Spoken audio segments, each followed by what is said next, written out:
ہم ہیں وہ ٹوٹی ہوئی کشتیوں والے تابش جو کناروں کو ملاتے ہوئے مر جاتے ہیں۔ راستے میں اس نے سونیا سے کوئی بات نہیں کی، سنجیدہ چہرے کے ساتھ کھڑکی سے باہر دیکھتا رہا۔ سونی کو گھر ڈراپ کر کے وہ آفس آیا اور ایک آئی ٹی کی لڑکی کو بلایا۔ 10 منٹ بھی نہیں لگے اسے انکرپشن کو کھولنے میں، اور جب وہ کھلی تو اندر ایک ہی ویڈیو تھی، جج کی ویڈیو۔ تاریخ اسٹیمپ بھی کوئی 1.5 سال پرانی تھی۔ سعدی نے واقعی انہیں دنوں شیری کو دی تھی۔ سفارش سے ویڈیو لیک نہیں کی تھی، شیری نے کی تھی۔ وہ اب آفس میں خاموش بیٹھا سوچ رہا تھا، اور اس کے بعد شیری میرے پاس آئی تھی کمپنی میں شیئرز کی بات کرنے۔ سعدی سچ بول رہا تھا۔ اس نے میز پہ رکھی ایک دوسری فائل کھولی، اندر چند کاغذات رکھے تھے، ہر وہ شے جو رئیس ڈھونڈ سکا تھا، خاور اور ڈاکٹر کے تعلقات کے بارے میں۔ سعدی یہاں بھی سچا تھا۔ ہاشم پیشانی کو مسلتے بند آنکھوں سے کتنی ہی دیر کرسی کی پشت سے ٹیک لگائے بیٹھا رہا، پھر فون اٹھایا، نمبر ملا کر سعدی سے بات کروانے کو کہا۔ کہو ہاشم، میری یاد کیسی آئی؟ تم سچ کہہ رہے تھے، وہ تھکان سے بولا تو دوسری طرف سعدی نے بے اختیار تھوک نکلا۔ تمہاری دونوں باتیں سچ تھیں۔ میرے ساتھ اپنوں نے دھوکہ کیا ہے۔ کوئی گھنٹی بجی؟ ہاں بج رہی ہے، عرصے سے بج رہی ہے۔ میں اپنی بیٹی سے بات نہیں کر پا رہا۔ میرا اپنے باپ سے بہت گہرا رشتہ تھا، کسی نے ایک ہی وار میں ختم کر دیا۔ سوچتا ہوں میری بیٹی سے بھی کوئی مجھے چھین لے گا، وہ کیسے سروائیو کرے گی؟ تمہیں یہ سب بہت پہلے سوچنا چاہیے تھا، اب بہت دیر ہو چکی ہے، وہ بیزاری سے بولا تھا۔ ہاشم کتنے ہی لمحے خاموش رہا، کرسی سے ٹیک لگائے، آنکھیں موندے، فون کان سے لگائے۔ وہ گہرے دکھ کے زیر اثر تھا۔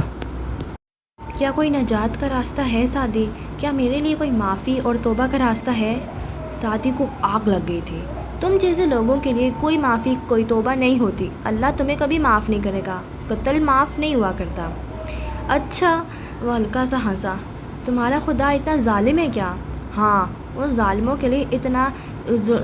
کے لیے شدید العقاب ہے۔ اتنی زندگیاں تباہ کرنے کے بعد تم معافی اور توبہ کی امید نہیں رکھ سکتے۔ کیا میرے لیے کوئی اچھائی کا راستہ نہیں ہے؟ کیا میں اس دلدل سے نہیں نکل سکتا؟ کیا تمہارے خدا کے پاس ذرا سی گنجائش بھی نہیں ہے میرے لیے؟ نہیں ہے، سن لیا تم نے؟ نہیں ہے، وہ چلایا تھا، اندر بہت کچھ ابلنے لگا تھا۔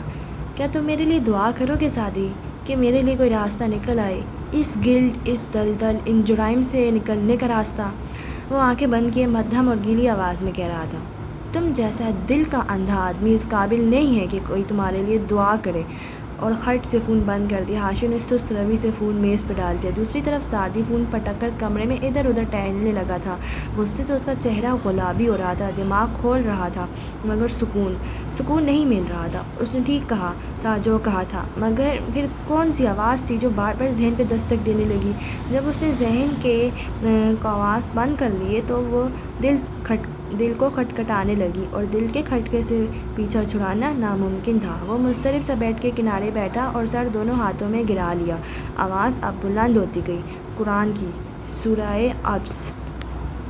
وہ تر شروع ہوا اور منہ پھیر لیا کہ اس کے پاس آیا ایک اندھا، اور کیا چیز سمجھائے تجھ کو؟ شاید کو وہ سدھر جائے یا نصیحت پکڑ لے اور فائدہ دے اس کو نصیحت۔ مختلف آیات ضمیر پہ کوڑے برسانے لگیں۔ بلکہ بے شک وہ قرآن تو ایک نصیحت ہے، تو جو کوئی چاہے یاد کرے اس کو، جو مکرم صحیفوں میں ہے، بلند اور پاکیزہ ہیں ہاتھوں میں لکھنے والوں کے، جو معزز ہیں، نیک ہیں۔ نہیں اللہ تعالیٰ، اس نے سر اٹھا کر بے بسی بڑے غصے سے اوپر دیکھا۔ اتنا سب کچھ ہونے کے بعد، میرا خاندان، میری زندگیاں برباد ہونے کے بعد بھی آپ مجھے کیسے بتا سکتے ہیں کہ اس کی معافی اور توبہ کی امید نہیں؟ ہرگز نہیں۔ وہ نفی میں سر ہلاتے ہوئے بار بار اس بات کو جھٹلا رہا تھا۔ شاید کہ وہ نصیحت پکڑ لے، شاید کہ الفاظ ذہن پہ ہتھوڑے برسا رہے تھے۔ بالآخر وہ اٹھا اور گارڈ کو آواز دی۔ چند لمحوں بعد وہ اپنے کمرے کے کونے میں زمین پہ اکڑوں بیٹھا، فون کان سے لگائے، سر جھکائے ہوئے کہہ رہا تھا۔ بولو سعدی، کیا کہنا رہ گیا تھا؟ اس کے لہجے میں تھکان اب بھی تھی۔ جب میں نے قرآن پڑھنا شروع کیا تھا تو ایک بات پہ میں سخت الجھن کا شکار رہتا تھا سعدی میری بات سنو، میں کبھی پریشان، کبھی خفا اور کبھی متحیر رہ جاتا کہ وہ کتاب جس میں اللہ مجھ سے بات کرے، جس کا موضوع انسان ہے اور جو اربوں خرب انسانوں کے لیے قیامت تک کے لیے سب سے بڑا نور، سب سے بڑی سپورٹ ہے، اس میں تو اللہ اور انسان کی بات ہونی چاہیے نا۔ پھر ہر چند ورق الٹنے کے بعد بار بار موسیٰ علیہ السلام کا ذکر کیوں آ جاتا ہے؟ اچھا ٹھیک ہے، وہ کلیم اللہ تھے، اللہ سے باتیں کرتے تھے، فرعون کے سامنے کلمہ حق کہا تھا، اپنی قوم کے لیے لڑے تھے، مگر ہمیں اچھے سے یاد ہے نا یہ واقعات۔ پھر اللہ کیوں ہر چند منٹ بعد آپ فرماتے ہیں کہ یاد کرو کہ موسیٰ علیہ السلام کو اور فرعون کو دنیا کی سب سے بڑی کتاب میں سب سے زیادہ جس انسان کا نام لیا گیا وہ موسیٰ علیہ السلام ہے؟ اتنی دفعہ بار بار کیوں؟ میں اکثر اللہ سے یہ سوال پوچھتا تھا اور مجھے اس کا جواب قید کے چند ماہ میں مل گیا۔ وہ سر جھکائے کہہ رہا تھا، موسیٰ علیہ السلام پتہ ہی کون تھے؟ وہ بہت بڑے دل کے مالک تھے۔ ان کے ساتھ فرعون نے جو بھی کیا، ان کی قوم کے مردوں کو جس طرح ذبح کیا، ان کا اور ہارون علیہ السلام کا مذاق اڑایا، ان کو جادوگر کہا، ان کے معجزے دیکھ کر بھی ایمان نہ لایا، اور پھر جب یہ کے بعد دیگرے 7 قسم کے عذابوں میں فرعون مبتلا ہوا تو ہر عذاب اترنے پہ وہ موسیٰ علیہ السلام کو کہتا تھا، موسیٰ، اس کی آواز نم ہوئی، موسیٰ دعا کرو ہمارے لیے اپنے رب سے کہ وہ اسے ٹال دے ہم سے، تو پھر ہم ایمان لے آئیں گے۔ موسیٰ علیہ السلام ہر دفعہ دعا کے لیے ہاتھ اٹھا دیا کرتے تھے، مگر وہ لوگ آفات ٹالنے کے بعد بھی ایمان نہیں لایا کرتے تھے۔ تو پتہ ہے کون تھے موسیٰ علیہ السلام؟ وہ بہت بڑے دل کے، بہت عظیم انسان تھے، ان کا ظرف بہت بڑا تھا۔ انہوں نے انتہا تک پہنچنے کے باوجود فرعون پہ گیو اپ نہیں کیا تھا، اس کو امید دکھانا نہیں چھوڑی تھی، اس لیے وہ موسیٰ علیہ السلام تھے، اسی لیے ان کا ذکر ہمیشہ کے لیے امر رہے گا۔ آنکھیں بند کیے گہری سانس اندر کھینچی، مگر میں ہاشم، میں موسیٰ نہیں ہوں، میرا اتنا ظرف اور اتنا دل نہیں ہے کہ میں تمہارے لیے دعا کروں۔ جو کچھ تم نے میری بہن کے بارے میں کہا، جو جانیں تم نے لیں، اس کے بعد میں تمہارے لیے دعا نہیں کر سکتا، مگر ہاں راستہ ہے۔ دوسری طرف بالکل خاموشی تھی، اسے محض ہلکی ہلکی ہاشم کے تنفس کی آواز آ رہی تھی۔ اگر تم نے 100 قتل بھی کیے ہوتے تب بھی راستہ ہے، اللہ ہر چیز معاف کر سکتا ہے، ہر گناہ، ہر قتل، ہر شرک۔ جب تم میرے آفس میں آئے تھے تو تم نے کہا تھا کہ قتل کے بارے میں 2 مسالک ہیں، اور تم اس کے ساتھ ہو جو کہتے ہیں کہ قتل معاف نہیں ہوتا۔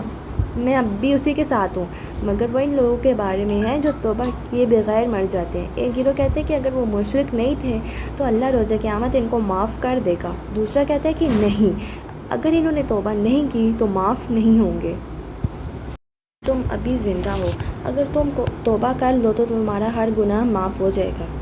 اور کیا مجھے خود کو قانون کے حوالے کرنا پڑے گا؟ سارہ اور فارس اور زمر سے معافی مانگنی پڑے گی؟ سعدی نے تکلیف سے آنکھیں مینچے، اگلے الفاظ کہنا زیادہ کٹھن تھے۔ تمہارا پہلا معاملہ اللہ کے ساتھ ہے، ایکسکیوز ہونے سے پہلے توبہ کر کے تم اپنا معاملہ ٹھیک کر سکتے ہو۔ اگر اللہ تمہیں معاف کر دے تو وہ لوگوں کے دل میں سے تمہارے لیے نفرت اور دشمنی خود بخود نکال دے گا۔ بس؟ ہاشم نے کرسی کی پشت سے سر ٹکائے، اچنبھے سے آبرو اٹھائے۔ کیا یہ اتنا آسان، اتنا سادہ ہے؟ یہ منحصر ہے اس پر کہ تم توبہ کو کیا سمجھتے ہو۔ توبہ صرف گلٹ محسوس کرنے اور آئی ایم سوری کہہ دینے کا نام نہیں ہے، یہ راستہ بدلنے کا نام ہے۔ تمہیں تمام غلط کام چھوڑنے ہوں گے، ایک اچھا آدمی بننے کی کوشش کرنی ہوگی، راستہ درست کرنا ہوگا۔ 100 قتل کرنے والے کو عالم نے صرف یہ نہیں کہا کہ تمہاری معافی ہو سکتی ہے، بلکہ یہ بھی کہا تھا کہ جا کر فلاں بستی میں رہو، وہ نیک لوگوں کی بستی ہے، تاکہ وہ شخص اپنی اصلاح کر سکے۔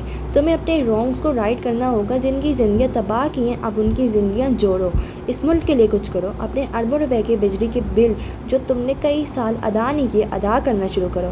نیکیاں برائیوں کو مٹاتی ہیں، اگر انسان بڑے گناہ چھوڑ دے تو اس کی چھوٹی چھوٹی بری عادتیں اللہ خود چھڑوا دیتے ہیں، لیکن اگر تم یہ نہیں کرتے اور اپنے گناہوں کو جسٹیفائی کرتے رہتے ہو، اگر تمہیں صرف افسوس ہے اپنے گناہوں پر مگر شرمندگی نہیں ہے، غور سے سنو، افسوس اور شرمندگی 2 الگ چیزیں ہیں، اور اگر تمہیں شرمندگی نہیں ہے تو تم کبھی اپنی اصلاح نہیں کرو گے، اور اصلاح کے بغیر توبہ نہیں ہوتی۔ قتل کرنے والے بھی اصلاح نہیں کر سکا، مگر وہ اس راستے پر چل پڑا تھا جو نیک لوگوں کی بستی کی طرف جاتا تھا۔ اگر تم لوگوں سے اپنے مظالم کی معافی مانگتے ہو اور وہ تمہیں معاف کرتے تو بھی تمہاری کوشش دیکھی جائے گی۔ اگر انسان واقعی نادم ہو اور خود کو بدلنا چاہتا ہے اور اس کے لیے کوشش بھی کرے تو کوشش کی کامیابی نہیں دیکھی جائے گی، صرف کوشش دیکھی جائے گی۔ کوشش کرو اور میں بھی کوشش کروں کروں گا کہ تمہارے لیے دعا کر سکوں۔ اور یہ کہتے ہوئے اس نے آہستہ سے فون بند کر دیا، پھر وہیں گھٹنوں میں سر دی آنکھیں بند کی اندھیرے میں بیٹھا رہا۔ وہ چاہتا تھا کہ دیکھے مجھے بکھرتے ہوئے سو، اس کا جشن بسط اہتمام میں نے کیا۔ سرما کی ایسے ہی ایک دوپہر میں دھوپ کمرہ عدالت کی کھڑکیوں سے چھن چھن کر اندر گر رہی تھی۔ راہداریوں سے آتے شور میں بند دروازوں کے باعث قدرے کمی محسوس ہوتی تھی۔ جج صاحب اپنے اوپر بینچ کے پیچھے بیٹھے سامنے دیکھ رہے تھے، جہاں دائیں طرف سیاہ کوٹ میں ملبوس زمر بیٹھی تھی اور مسلسل 2 انگلیوں سے کان کی ڈوب مسلتا فارس۔ سنہری آنکھیں سکیڑ رکھی تھیں، تازہ شیو بنی تھی، بال بھی تازہ کٹے تھے، اٹھی مغرور ناک اور پیشانی پہ بل ہلکا سا لیے وہ عزلی بیزار بیٹھا تھا۔ البتہ آج اس نے سفید کوٹ پہ سیاہ کوٹ پہن رکھا تھا، سفید شرٹ پہ سیاہ کوٹ۔ زمن کے اصرار کے باوجود وہ ٹائی پہننے پہ راضی نہیں ہوا تھا۔ اب بھی دوسری میز کے پیچھے کھڑے پروسیکیوٹر کو بولتے اور جج کو بغور سنتے دیکھ کر وہ استحضاء یا مایوسی سے سر جھٹک کر منہ میں کچھ بڑبڑایا تھا۔ "You liars!" زمر نے گردن موڑ کر اس پہ ایک گہری نظر ڈالی، وہ ناخوش لگتا تھا۔ پھر وہ کھڑی ہوئی، بال ہاف کیچر میں باندھے، زرد چہرے مگر اٹھی گردن کے ساتھ وہ کہنے لگی، "مجھے کچھ کہنا ہے your owner. I am so sorry prosecutor صاحب"۔ دونوں ہاتھ اٹھا کر اسے معذرت کی جو آبرو بیچ کر اسے روکنے ہی لگا تھا۔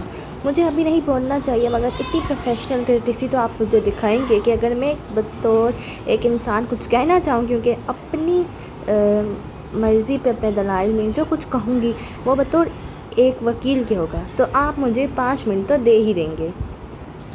پروسیکیوٹر عمران نے سر کو خم دیا اور واپس بیٹھ گیا۔ جج صاحب نے زمر کو بات جاری رکھنے کی اجازت دی تو وہ اسی طرح اٹھی گردن کے ساتھ مضبوط ہموار آواز میں کہنے لگی، "میں ایک وکیل ہوں اور میں ایک پروسیکیوٹر رہی ہوں۔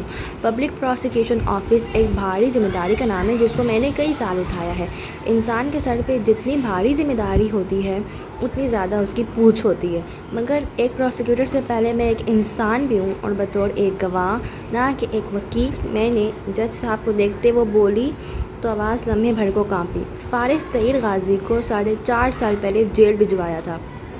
کان کی ڈوب مسلتا وہ بے نیاز بیزار بیٹھا شخص ایک دم چونک کر اسے دیکھنے لگا۔ وہ کہہ رہی تھی، "کیونکہ میرے نزدیک وہ ایک مجرم تھا، مگر یہ میری غلطی تھی، ججمنٹ کی غلطی، اور ہم میں سے ہر ایک ایسی غلطیاں کسی نہ کسی کیس میں کر چکے ہیں، مگر اس کے باوجود میری غلطی جسٹیفائی نہیں کی جا سکتی۔ میں غلط تھی جب میں نے فارس غازی کو بلیم کیا۔ 2 ماہ قبل مجھے معلوم ہوا کہ فارس غازی بے گناہ تھا، اس کیس میں وہ کسی بھی جرم میں ملوث نہیں تھا۔" وہ آہستہ سے سیدھا ہو کر بیٹھا، بنا پلک جھپکے وہ گردن اٹھائے بس اسے دیکھ رہا تھا۔ وہ میز کے پیچھے سے نکل کر جج کے چبوترے کے سامنے جا کھڑی ہوئی تھی، ایسی جگہ جہاں کھڑکی سے چھن کر گرتی سورج کی روشنی بہت تیز پڑ رہی تھی۔ "میں نے 2 ماہ قبل یہ جانا کہ وہ صحیح تھا اور میں غلط تھی، اس لیے آج میں یہ اعتراف اس جگہ کھڑے ہو کر کرنا چاہتی ہوں تاکہ یہ لکھا جائے۔" ایک نظر سامنے کورٹ رپورٹر پہ ڈالی جو کھٹاکھٹ ٹائپ کیا جا رہا تھا، "اور یہ اس کیس کی فائلز میں ہمیشہ کے لیے محفوظ کر دیا جائے، کیونکہ ایک دفعہ مجھ سے فارس غازی نے پوچھا کہ اگر میں نے یہ جان لیا کہ وہ بے گناہ ہے تو میں کیا کروں گی۔" گردن موڑ کر اس نے اسی اٹھی گردن کے ساتھ فارس کو دیکھا، "تو میرا جواب یہ ہے کہ میں یہی کروں گی، میں اس کے ساتھ کھڑی ہوں گی اور اس کو انصاف دلاؤں گی۔" وہ روشنی میں کھڑی، تیز روشنی میں اس کے بھورے بال چمک کر اخروٹی لگ رہے تھے، اور جب اس نے چہرہ موڑ کر فارس کو دیکھا تو بھوری آنکھیں سنہری دکھی تھیں۔ وہ بالکل خاموش سا اسے دیکھے گیا، گردن میں گلٹی سی ڈوب کر ابھری تھی۔ پروسیکیوٹر سے مزید برداشت نہیں ہوا تو اٹھا، "مسز زمر، آپ سب کچھ ابھی کہہ دیں گی تو اوپننگ آرگیومنٹ میں کیا کہیں گی؟" "جج صاحب، مسز زمر کی بات ٹچی ہے، مگر عدالت کو یہ امر مد نظر رکھنا چاہیے کہ وہ فارس غازی کی بیوی ہیں، اور ہر محبت کرنے والی بیوی کی طرح مجھے اپنے شوہر سے کوئی محبت نہیں ہے۔" وہ موڑے بغیر جج صاحب کو دیکھتے ہوئے اسی اٹھی گردن کے ساتھ اسی روشنی کے ہالے میں کھڑی بولی تھی، "نہ پہلے تھی نہ اب ہے۔ ان فیکٹ میں اپنے شوہر کو پسند بھی نہیں کرتی، اور بہت دفعہ میں اپنے شوہر کو جان سے مار دینا چاہتی تھی۔" وہ ہلکا سا مسکرایا، "ان فیکٹ گرفتار ہونے سے 1 دن پہلے وہ مجھے طلاق دینے کی بات کر رہا تھا۔" فارس سے قدرے غیر آرام دہ سے پہلو بدلا، "مگر یہ فیملی کورٹ نہیں ہے جہاں ہم کھڑے ہو کر ذاتیات کے بارے میں بات کریں اور ایک دوسرے کے اوپر کیچڑ اچھالیں۔ نہ میں ایسی عورت ہوں، مگر یہ سب کہنے کا مقصد صرف اتنا تھا کہ ٹرائل کے دوران میری کہیں کسی بات کو شوہر کے دفاع کے زمرے میں لینے کی بجائے موکل کا دفاع سمجھا جائے۔ تھینک یو یور آنر، سر جھکا کر شکریہ ادا کیا۔ وہ تیز روشنی میں کھڑی تھی، چمکتی ہوئی جیسے سونے کے پتنگے آس پاس گرے ہیں۔ نہ کوئی ٹوٹا بکھرا وجود تھا، نہ آنکھ میں آنسو، نہ ندامت سے جھکا سر، نہ معافی کے لیے ہاتھ بندھے تھے، مگر اعتراف نے جرم بھی کر دیا تھا، اعتراف ندامت بھی ہو گیا تھا، سر بھی اٹھا رہا تھا، کیونکہ فارس غازی نے سوچا تھا، وہاں نیت صاف تھی، جو بھی کیا تھا سچ کا ساتھ دینے کے لیے کیا تھا، پہلے بھی اب بھی۔ اب پروسیکیوٹر صاحب بڑے آرام سے دلائل کا آغاز کر سکتے ہیں، جن کے بعد ایسا لگے گا جیسے میرے کلائنٹ قمرالدین چودھری کے ساتھ ساتھ 9/11 حملے میں بھی ملوث تھا۔ وہ سادگی سے کہہ کر واپس آ بیٹھی، کمر کرسی کی پشت سے لگائی، ٹانگ پہ ٹانگ جمائی، گردن فارس کو دیکھا۔ اس کے تاثرات بدل چکے تھے، ان چند لمحوں میں بہت سی کیفیات سے ایک دم گزر گیا تھا۔ مجھے افسوس ہے کہ میں اعتراف سے تمہیں خوش نہیں کر سکی۔ نہ میں روئی، نہ پیروں میں گری، نہ ہاتھ جوڑے، دھیرے سے بولی۔ وہ بس اسے دیکھے گیا، وہ اس وقت کیا محسوس کر رہا تھا وہ بیان نہیں کر سکتا تھا، پر وہ سامنے دیکھنے لگا۔ پروسیکیوٹر دلائل کا آغاز کر چکا تھا، فارس کی آنکھیں ادھر جمی تھیں، مگر گردن کی گلٹی بار بار ظاہر ہو کر معدوم ہوتی تھی۔ آپ کو کب معلوم ہوا؟ وہ بھی سامنے دیکھ رہا تھا، اسے واقعی نہیں اندازہ تھا۔ جس رات مجھے استھما اٹیک ہوا تھا۔ وہ بہت دھیما بول رہی تھی۔ فارس نے نگاہیں موڑ کر اسے دیکھا، سنہری آنکھیں بھوری آنکھوں میں دیکھتی رہیں، چند لمحے، چند سانسیں، جیسے وہ بہت کچھ چاہتا تھا، مگر بولا تو صرف اتنا، کیا میں آپ کو تم کہہ کر بلا سکتا ہوں؟ زمر لمحے بھر کو لاجواب ہوئی، پھر خفگی سے گردن گرائی۔ ہرگز نہیں۔ وہ ہلکا سا مسکرا کر اس کی طرف جھکا اور تابعداری سے سر کو خم دیا۔ ٹھیک ہے، جیسا تم چاہو۔ اب اگر وہ ڈسٹرکٹ کورٹ کا کمرہ نہ ہوتا اور ان کے پیچھے وکلا نہ بیٹھے ہوتے تو زمر یوسف کی ہیل فارس غازی کے پیر کو بتاتی اس کے چاہنے کا کیا مطلب ہوتا ہے، مگر وہ خفگی سے سر جھٹک کر سامنے دیکھنے لگی۔ کہ بھی قتل کا الزام ہمارے سر ہے، جو ہمیں زہر پلاتے ہوئے مر جاتے ہیں۔ کولمبو کی بھیگی فضاؤں میں اس رات بارش نے مزید نمی گھول دی تھی۔ کرنل خاور مظاہر حیات نے جب ہوٹل کی لابی میں قدم رکھا تو اس کا کوٹ نم تھا اور بال قدرے بھیگے تھے۔ اپنے تن و من جسم پہ کوٹ کے کالر برابر کرتا وہ ریسیپشن تک آیا اور شناسا انداز میں ریسیپشنسٹ سے پوچھا، ہاشم کارزار کون سے روم میں ہیں؟ جب وہ لڑکی اسے مطلوبہ معلومات فراہم کر رہی تھی تو اس کی پشت پہ دیوار آویزاں ہاکی کی چمکتی دھات میں خاور کا عکس جھلک رہا تھا، قدرے بھاری مگر فٹ جسامت کا حامل، اونچا لمبا سا آدمی جس کے بال کریو کٹ میں کٹے ہوئے تھے، ایرانی طرز کی سیاہ مونچھیں تھیں اور گھنے ابرو تلے سیاہ گہری آنکھیں، پیشانی پہ مستقل پڑے دو بل اور گندمی رنگت۔ دیکھنے میں وہ 45 سے 48 سال کا لگتا تھا اور کم و بیش یہی اس کی عمر تھی۔ چند گھنٹے قبل ہاشم نے اسے کال کر کے جلد سے جلد کولمبو پہنچنے کی ہدایت کی تھی۔ وہ کراچی میں جن کاموں میں پھنسا تھا ان سب کو چھوڑ کر فوراً ادھر آ پہنچا تھا، اور اب لفٹ کی طرف بڑھتے وہ یقیناً اس امر کے بارے میں سوچ رہا تھا جو اس نے ہاشم سے ڈسکس کرنا تھا۔ ہاشم نے کہا تھا بات اہم تھی، خاور متجسس بھی تھا اور خوش بھی، جو بھی مسئلہ ہو وہ اسے حل کر لے گا، ہاشم کے لیے وہ سب سنبھال لے گا، کیونکہ صرف وہی تھا جو ہاشم کے تمام مسئلے سنبھالتا آیا تھا۔ کمرے کے بند دروازوں سے سجی راہداری میں وہ مطلوبہ دروازے تک رکا، بیل بجائی، پھر دیکھا دروازہ کھلا، قدرے کھلا تھا، اس کے ابرو کٹے ہوئے، آنکھوں میں چنبا ابھرا، پھر احتیاط سے دروازہ دھکیلا، ایک ہاتھ بیلٹ میں آہستہ پستول پہ رنگ کیا، پٹ کھلتا گیا، کمرہ خالی تھا، صرف ایک زرد لیمپ جل رہا تھا۔ خاور نے ادھر ادھر گردن گھمائی، ایک طرف دیوار گیر کھڑکی تھی جس کے شیشے پہ پانی کی بوندیں تر تر برس رہی تھی، اس کے سامنے کرسی ڈالے ہاشم بیٹھا تھا۔ خاور نے اطمینان سے سانس خارج کی، جیب تک رینگتا ہاتھ سیدھا ہو گیا، وہ سر کہتا قریب آیا، ہاشم کی اس کی طرف پشت تھی، آہٹ پہ بغیر جھکے سر موڑا، اسے دیکھا، ہلکا سا مسکرایا اور اٹھا، مسافر کے لیے ہاتھ بڑھایا جسے خاور نے گرم جوشی سے تھاما۔ سب ٹھیک ہے سر؟ خاور کو دیکھنے میں بالکل نارمل لگا تھا۔ اہم مسئلہ؟ یس آف کورس، ہاشم نے مسکرا کر سر کو خم دیا، ہاتھ ملا کر چھوڑا۔ میرا دل چاہ رہا تھا میں کسی سے بات کروں، سو تمہیں بلا لیا۔ کہتے ہوئے وہ ساتھ رکھی میز تک آیا، سیاہ پینٹ پہ سلور گرے شرٹ پہنے اور کف کونیوں تک موڑے وہ ریلیکسڈ لگ رہا تھا۔ دو گلاسوں میں اسے مشروب انڈیلا، ایک خاور کو تھمایا، دوسرا خود تھامے سامنے آ کھڑا ہوا، گلاس بلند کیا۔ کس کے نام؟ خاور نے اپنا گلاس بلند کرتے پوچھا۔ جولیس سیزر کے نام۔ اس نے خاوند کے گلاس سے گلاس ٹکرایا، پھر اسے بیٹھنے کا اشارہ کرتا واپس کرسی پہ آ بیٹھا۔ ٹانگ پہ ٹانگ جما کر رخ کھڑکی کی طرف موڑے، گھون بھرا۔ خاوند اس کے سامنے ذرا ترچھی کر کے کرسی پہ بیٹھا، قدرے آگے کو ہوا، الٹ اور سپ لیا۔ تابیدار آنکھیں ہاشم پہ جمی تھی جو شیشے پہ برستی بوندیں دیکھ رہا تھا۔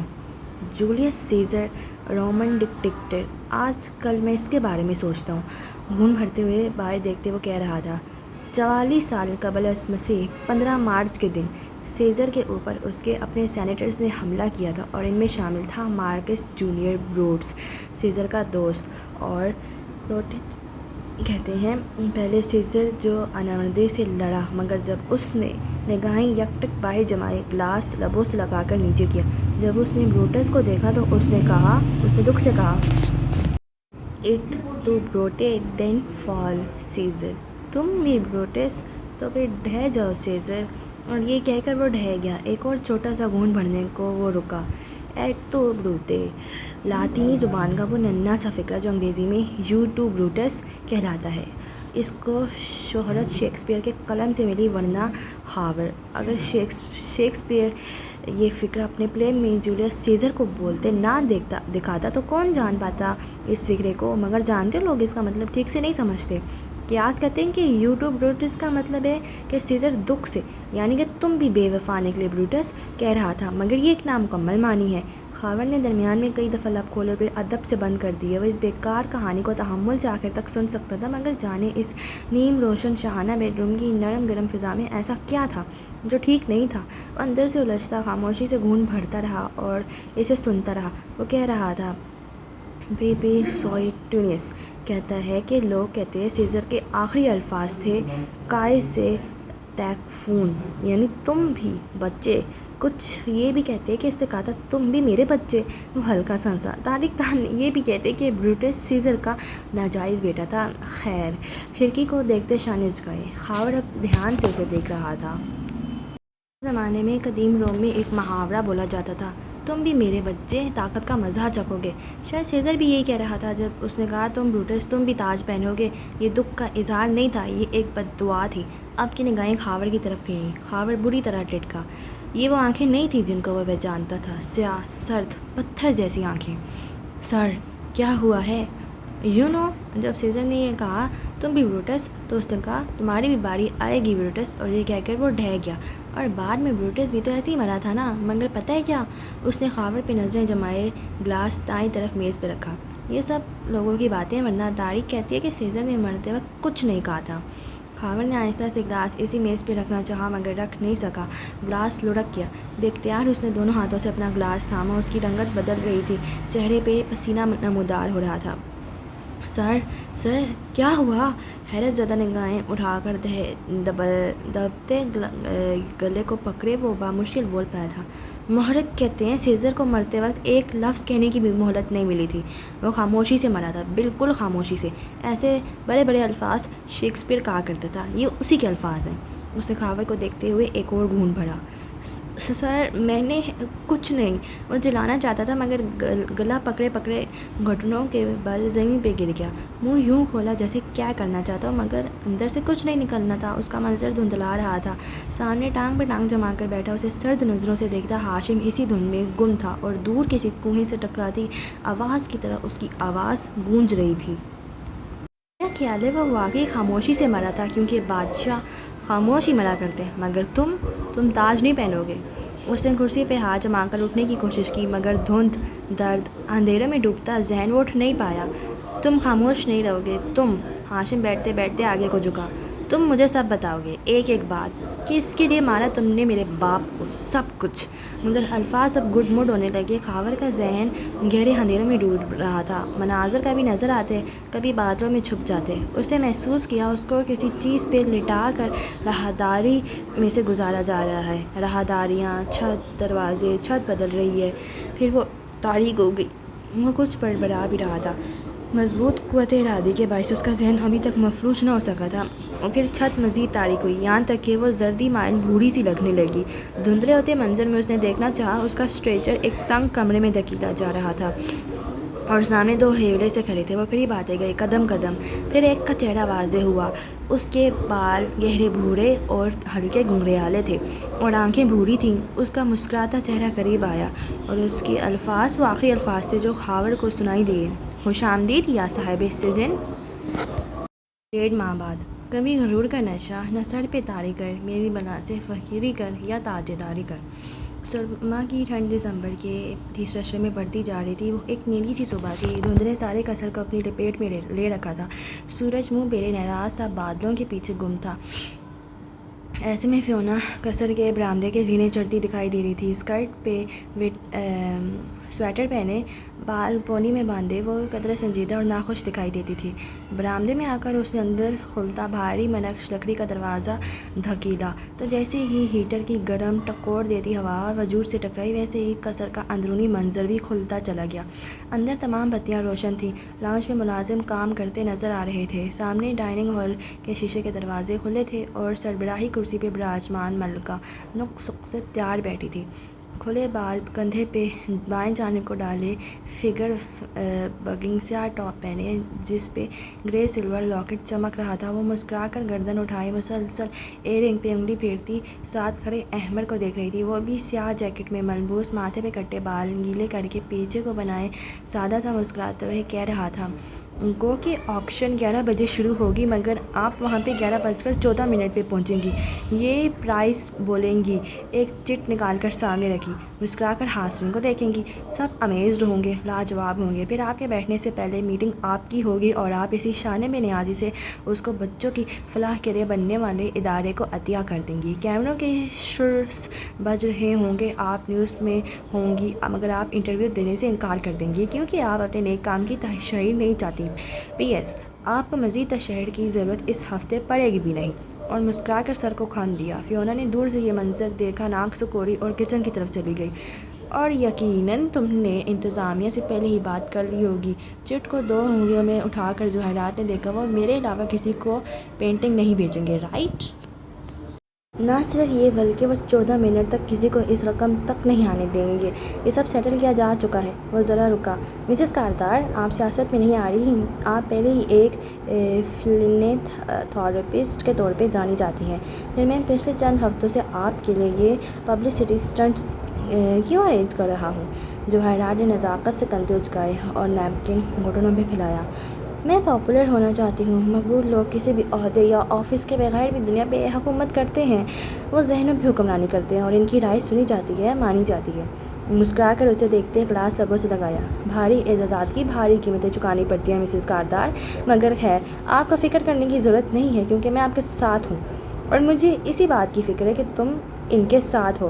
آواز پہ احمد چونک کر پلٹا۔ سامنے سے ہاشم چلا آ رہا تھا، کوٹ ٹائی کف لنک سب نفاست سے خود پہ سجائے تنے تاثرات کے ساتھ، ایک کاٹدار نظر اس پہ ڈالتا وہ اپنی کرسی تک آیا۔ ملازم نے جلدی سے کرسی کھینچی، وہ بیٹھا اور اسی سنجیدگی سے نیپکن پھیلانے لگا۔ گڈ مارننگ مسٹر کارتر، احمد سر کو خم دیتا کہہ کر دروازے کی طرف بڑھ گیا۔ اسے معلوم تھا جواب نہیں آنا۔ وہ ٹیلنٹڈ ہے ہاشم، جواہرات نے نرمی سے اس کے ہاتھ کو دبایا۔ ہاشم نے جواب نہیں دیا، خاموشی سے ناشتہ کرتا رہا۔ نوشیروان بھی تھوڑی دیر بعد تیار ہو کر نیچے آ گیا۔ اس کے بال پہلے سے بھی چھوٹے کٹے تھے، فرینچ صاف تھی اور آج کل وہ روز اسی خاموشی سے آفس جاتا اور واپس کمرے میں آ کر گم ہو جاتا۔ ناشتہ کرتے ہوئے ہاشم نے نگاہ اٹھا کر دیکھا تو کھڑکی کے باہر احمد کھڑا کسی ملازم کو کوئی ہدایت دیتا نظر آ رہا تھا۔ ہاشم نے ہولے سے سر جھٹکا۔ مجھے ممی اس پہ ذرا بھی اعتبار نہیں ہے۔ جواہرات نے ملازم کو جانے کا اشارہ کیا، پھر ہاشم کی طرف متوجہ ہوئی۔ تمہیں جس پہ اعتبار تھا اس کا نام خاور تھا، وہ خاور جس پہ تمہارے باپ نے کبھی بھروسہ نہیں کیا تھا، مگر جس پہ تمہارے باپ نے اعتبار کیا تھا وہ احمد تھا۔ اب تم فیصلہ کر لو کہ کون صحیح تھا کون غلط۔ ہاشم کے لب بھیج گئے اور وہ مزید خاموشی سے ناشتہ کرنے لگا۔ جواہرات نے جھرجھری لیتے جوس کا ایک اور گھونٹ بھرا۔ میں سوچ بھی نہیں سکتی کہ خاور اورنگزیب کے ساتھ یہ سب۔ خاور نے ڈیڈ کو قتل نہیں کیا، نوشیروان ایک دم کانٹا پٹک کر بولا تھا۔ وہ دونوں چونک کر اسے دیکھنے لگے۔ پل بھر کو جواہرات کا دل بیٹھا مگر وہ کہہ رہا تھا، میرے باپ کو کسی نے قتل نہیں کیا، انہیں کوئی قتل نہیں کر سکتا، وہ نیچرل ڈیتھ سے فوت ہوئے تھے، سنا آپ لوگوں نے؟ اور نیپکن پٹک کر کھڑا ہو گیا۔ ہاشم نے گردن اٹھا کر تعصب سے اسے دیکھا۔ تم ابھی تک ڈینائل میں ہو شیرو، آئندہ کوئی بھی ان کے قتل کی بات نہیں کرے گا، سنا آپ نے یا نہیں؟ بگڑ کر کہتا وہ کرسی دھکیلتا، لمبے لمبے ڈھک بھرتا باہر نکل گیا۔ ناشتہ ادھورا رہ گیا تھا، ادھوری چائے، ادھوری ناشتے۔ مزاج غم نے بہرے توڑ مشغلے ڈھونڈے کہ دل دکھا تو کوئی کام دام میں نے کیا۔ دھند لکے کے پار انیکسی خریدی، چھوٹی کم مگر مضبوط۔ اندر چھوٹے سے کچن میں دم کی چائے اور الائچی کی خوشبو پھیلی تھی۔ سیم گول میز پہ موجود بڑے بڑے منہ بناتا ناشتہ زہر مار کر کھا رہا تھا۔ فرائی انڈے کی زردی ٹوٹ چکی تھی اور وہ کھاتے ہوئے بار بار ایک ملامتی نظر حنین پہ ڈالتا جو جلدی جلدی توے پہ ٹوسٹ سینک رہی تھی۔ زمر سفید لباس میں تیار سے اپنی چائے دم پہ رکھ رہی تھی۔ ہنا کپ کنگالتے رکی تو ٹوسٹ جل گیا۔ سیم چلائے تو وہ اس طرف بھاگی۔ حنین ڈونٹ وری، واپس آ کر ہم سب مل کر کچن کی صفائی کر لیں گے۔ زمر نے چولہا بند کرتے اسے تسلی دی تو سیم کی پلیٹ میں رکھتے حنین نے بے یقینی سے زمر کو دیکھا۔ آپ کا مطلب ہے یہ کچن صاف نہیں ہے؟ اس کے دل کو جیسے دھکا لگا تھا۔ زمر نے گھڑبڑا کر سیم کو دیکھا، پھر کچن کو۔ ہر چیز، چاہے وہ صاف دھلے برتن تھے یا پتی چینی کے ڈبے، وہ کاؤنٹر پہ رکھے تھے، پھیلاوا ہی پھیلاوا۔ میرا مطلب ہے ابھی تو تم نے کر لیا، بعد میں ہم مل کر کر لیں گے۔ اس نے سیم کو دیکھا تو اس نے بنا آواز کے توبہ توبہ کہتے دونوں کانوں کو انگلیوں سے باری باری چھوا، مگر حنین سخت بے دلی سے کرسی پہ بیٹھ گئی، بولی کچھ نہیں۔ زمر کا بھی فون آ گیا، وہ سیم کو لینے چلی گئی تو ہنا نے گھر کے سارے دروازے لاک کر دیے۔ اب وہ اکیلی تھی اور وہ جانتی تھی کہ گھر کا یہ تخت و تاج اگلے 2 ہفتے تک اسے اکیلے ہی سنبھالنا تھا۔ وجہ؟ صداقت شادی کر رہا تھا، اس کی بلا سے وہ کسی سے بھی شادی کرے، جب بھی کرے، مگر اس نے کہہ دیا تھا کہ ندرت اور بڑے ابا کے بغیر اس کی شادی مکمل نہیں ہو سکتی۔ زمر اور خود حنین کے بے حد اصرار پہ ندرت اور ابا ایک ہفتے کے لیے صداقت کے گاؤں چلے گئے تھے۔ ایک ہفتے کی شرط بھی زمر نے لگائی تھی، وہ چاہتی تھی وہ دونوں اس ڈپریشن زدہ ماحول سے نکلیں، کچھ دن تازہ ہوا کھا لیں۔ صداقت کے لیے قیمتی تحفے لے کر وہ لوگ کل روانہ ہو گئے تھے۔ ندرت نے کہہ دیا تھا کہ زمر مصروف ہوتی ہے اور حنین کو کھانا بنانا نہیں آتا، سو کھانا ریسٹورنٹ سے آئے گا، کپڑے لانڈری پہ جائیں گے، ہنا کو صرف ناشتہ اور صفائی کرنی ہوگی۔ مگر صفائی یہ دنیا کا سب سے مشکل کام تھا۔ کل سے وہ چیزیں صاف کر کر کے جوڑ جوڑ کر ہلکان ہو چکی تھی، مگر پورا گھر بکھرا ہوا لگتا تھا۔ آج بھی وہ زمر کے نیچے آنے سے آدھا گھنٹہ پہلے کچن میں آئی تھی، سارا کچن صاف کیا، مگر اتنے مزے سے وہ کہہ کر گئی کہ صفائی نہیں لگ رہی تھی۔ بھائی مطلب تو یہی تھا نا۔ ٹھنڈے چائے کا گھونٹ بھرتے اکیلے بیٹھے اس کی آنکھوں میں آنسو آ گئے۔ پہلے ہی دن رات ہاشم کا خیال، اس کی آواز، یہ سب ذہن سے نکلتا نہیں تھا۔ غزے بسر کر کر کے تھک گئی وہ، مگر وہ تو ویسے ہی یاد آتا تھا، ذرا بھی نہیں بھولا تھا۔ اس نے سوچا غزے بسر میں کامیاب ہو کر وہ شیخ کے اگلے طریقے تک آ جائے گی، مگر کامیابی تو دور لگ رہی تھی۔ سو بالآخر وہ کتاب اٹھا لائی اور لاؤنج کے صوفے پہ لیٹے اس نے مطلوبہ فصل کھولی۔ دروازے کے پار کھلا دریا تھا، تیز سورج کی سنہری کرنیں پانی پہ جھلملا رہی تھیں۔ ایسے میں وسط دریا کو چیرتی ایک لکڑی کی قدیم کشتی چلتی جا رہی تھی۔